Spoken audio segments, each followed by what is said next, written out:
Hello mga bata! Welcome sa ating EPP class. Ako ang inyong guro, si Ma'am Lingad. Ngayong araw ay pag-aaralan natin ang paglalagay ng sinulid sa karayom at ang running stitch. Sa paglalagay ng sinulid sa karayom, kailangan natin ang karayom at sinulid. Hanapin ang dulo ng sinulid at ilagay ito o ilusot sa butas ng karayom.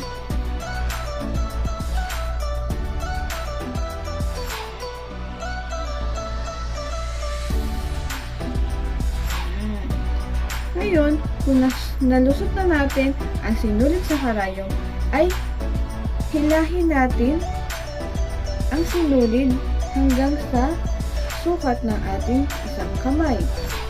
At kumuha tayo ng gunting upang putulin ang ating sinulid. Ito ang gunting. Putulin natin. Hawakan natin ang dulo ng sinulid at ilagay natin sa dulong matulis ng ating karayom. Ito yung dulong matulis. Ito yung ating dulo ng sinulid. Ilagay natin sa gitna at ikutin natin ng 3 beses. 1, 2, 3. Hawakan natin at hilahin natin pababa. At ito ang magsisilbing buhol ng ating sinulid. Number 2, ang ating sunod na aralin ay ang running stitch. Kakailanganin nyo dito ng tela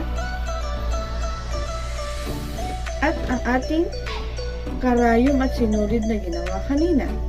Hanapin o alamin kung alin ang ilalim na bahagi ng tela. Pag ito ay nalaman na, doon natin sisimulang itusok ang ating karayom.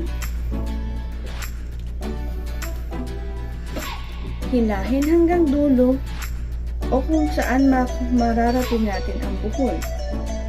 Okay, yung buhol ay dapat nasa likod ng tela para ito ay hindi makita pag tayo ay nagtatahi. Sunod ay ilusot o itusok ang ating karayom sa tela.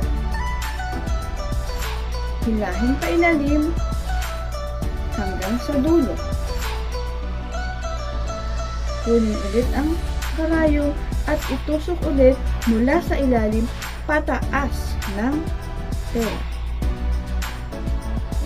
Hilahin hanggang dulo at muli itong itusok mula sa ibabaw ng tela pailalim.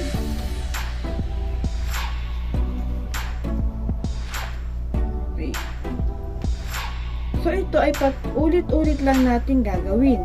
Yun ang tinatawag nating running stitch. Magkakaroon tayo ngayon ng putol-putol na linya. Ito ang tinatawag na running stitch.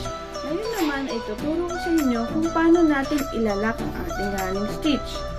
Mula dun sa pinakadulong tahi ay kumuha ng kaunting tela.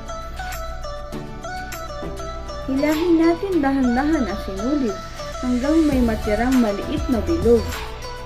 Ipapasok natin ang ating karayom sa maliit na bilog.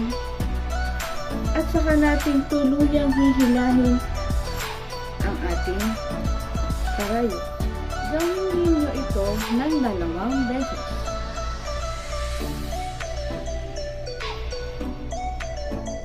At iyon ang magsisilbing lock ng ating tahi. Pagkatapos ay kumuha tayo ng gunting at guntingin natin ang sobrang sinulid.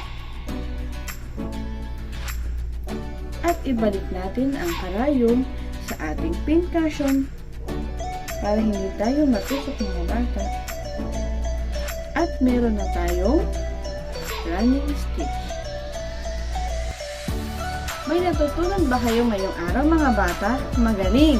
Ngayon ay maaari na kayong gumawa ng mga simpleng pananahi gamit ang ating running stitch. Paalam!